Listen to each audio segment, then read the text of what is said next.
మీ business ఏదైనా మీ ఊర్లో promotion చేయాలంటే అది సుమన్ టీవీతోనే సాధ్యం. ఇప్పుడే సంప్రదించండి.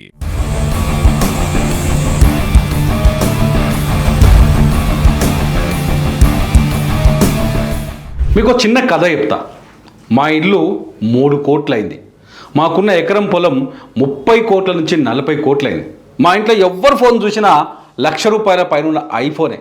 మా పొరగానుకున్న బైక్ కూడా మినిమం 2 లక్షలు ఉన్న స్పోర్ట్స్ బైక్. అరే, మా ఇంటి చుట్టూ ఏది చూసినా కోట్లే. ఇంటి ముంగడ మాత్రం డ్రైనేజ్ అట్టనే ఉంటుంది. ఎందుకంటే కబ్జా చేసిన స్థలంలో, ఎఫ్టీఎల్లో, కుంటలల్లో, ఎక్కడైతే ఇండ్ల నిర్మాణం జరగకూడదో, ఎక్కడైతే నీళ్లు నిలబడాలో అక్కడనే ఇల్లు కట్టుకుంటారు. మరి ఇట్లాంటి వాళ్ళ పరిస్థితి ఏమవుతుంది? గట్టిగా ప్రకృతికి పాపం చేసి సంపాదించిన వాళ్ళు వీళ్ళంతా కోటీశ్వరులే.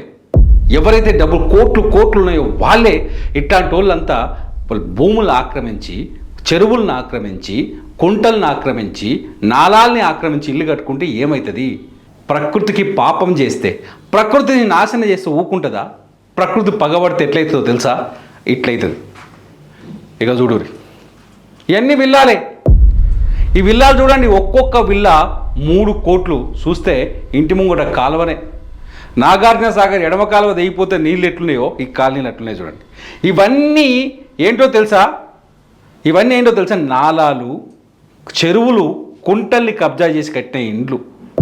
ఈ ఇల్లు చూడండి, ఇలా ఏమైంది? 3 కోట్ల విల్లా ఏమైంది? రోడ్డు మీదకి వచ్చి ముచ్చట పెడతారు తయారు చేసింది మనుషుల్ని. 3 కోట్ల ఇల్లా ఏం చేసింది? కార్లని నిండా ముంచింది. ఇక చూడండి, 3 కోట్ల ఇల్లాలో ఏమైంది? కార్లను నిండా ముంచింది. విజువల్ చూడండి ఒకసారి ఎట్లుందో కథ. ఆ ఏరియాల కథ చూడండి.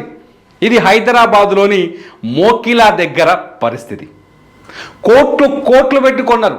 ఒక్కొక్క విల్ల 3 కోట్ల నుంచి 6 కోట్లు పెట్టుకున్నారు. 6 కోట్లు పెట్టుకున్నారు. తీసుకొచ్చి నీళ్ళ నోట్లో పెట్టిరు. చెరువులు కట్టుకున్నారు. వచ్చి ఆడెవడో కబ్జా చేసిండు, చెరువుల విల్లాలు కట్టిండు, దానికి మంచిగా రంగు పూసిండు, చెట్లు పెంచిండు, అమ్మేసిండు. ఇవాళ చూడండి అలా కథ. ఇవాళ చూడండి ఆ కాలనీల పరిస్థితులు చూడండి. రోడ్ల మీదకి వచ్చి ఎవరిని చెప్పుకోవాలరా దేవుడా, ఎవరిని చెప్పాలరా ఈ బాధ, బాబు ఎవరిని చెప్పుకుంటేనా మా కష్టం తీరుతుందని ఏడ్చి వస్తానన్నాడు. వీళ్ళంతా అలా కష్టం చూడండి. అగో ఎవరు వస్తారు? ఎందుకు వస్తారు? చెరువులు కబ్జా చేసి ఎఫ్టీఎల్లల్లా బఫర్ జోన్లలో ఇల్లు కడితే గిట్లుంటుంది కథ. లాస్ట్కి వస్తే హైదరాబాద్లో పెద్ద బాణం పడలేదు.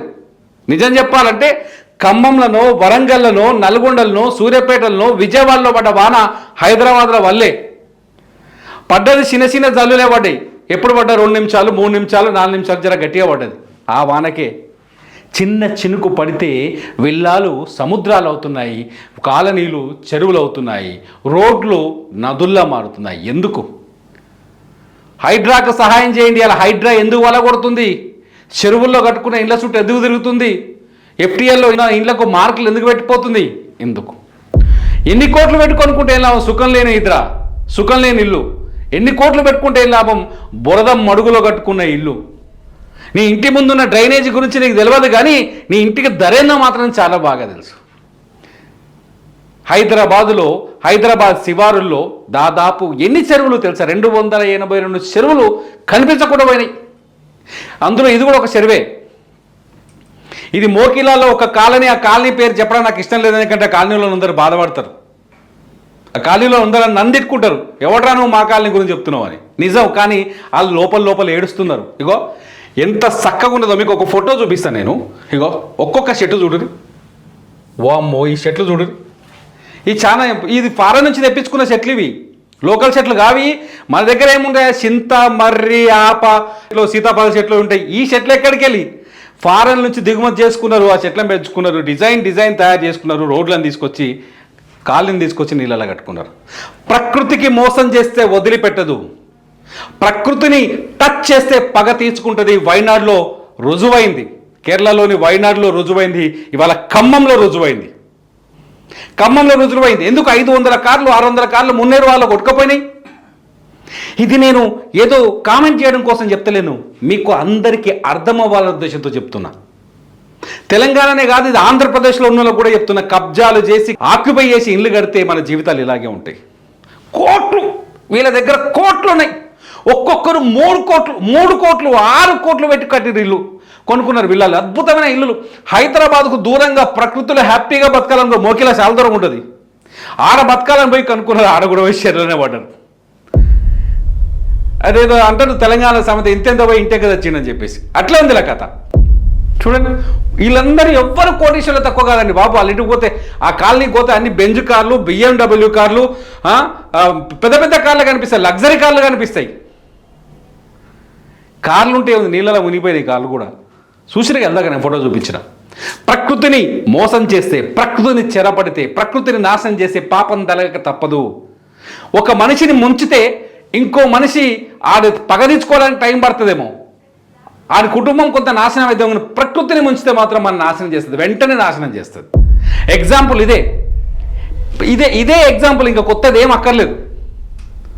హైడ్రా ఇవాళ హైదరాబాద్లో చేపట్టిన చర్యలు ఏ రేవంత్ రెడ్డికి బెనిఫిట్ చేయడానికో, లేకపోతే ఏ కేటీఆర్ మీద పగ తీసుకోవడానికో, ఏ ఓట్ బ్యాంక్ రాజకీయం చేసుకోవడానికో మాత్రం ఆలోచించకండి. అట్లా అనిపిస్తలేదు, క్లియర్గా అనిపిస్తుంది.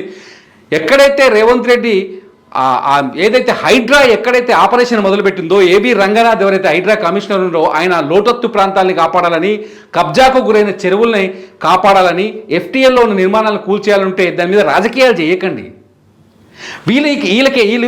ఈ కోటీశ్వర్లకు మీరు ముందు పేదల సంగతి వదిలేండి, ఈ కోటీశ్వర్లకు సమాధానం చెప్పండి. ఈ కోటీశ్వర్లకు సమాధానం చెప్పండి. మీ కాలనీ ఏడుందో అడగండి. మీ కాలనీ మొన్న వీడియో చేసిన మీ కాలనీ ఏ చెరువులో ఉందో కనుక్కోండి అని. ఇగో ఇది చెరువులో. అందరు కోటీశ్వర్లే ఇల్లు, ఎవరు తక్కువలు కాదు.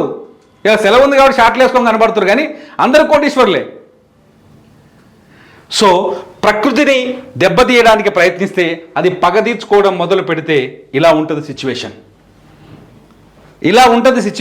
దయచేసి మీరు ఆలోచించండి, ఇలా ఉంటుంది, మీరు ఆలోచించండి.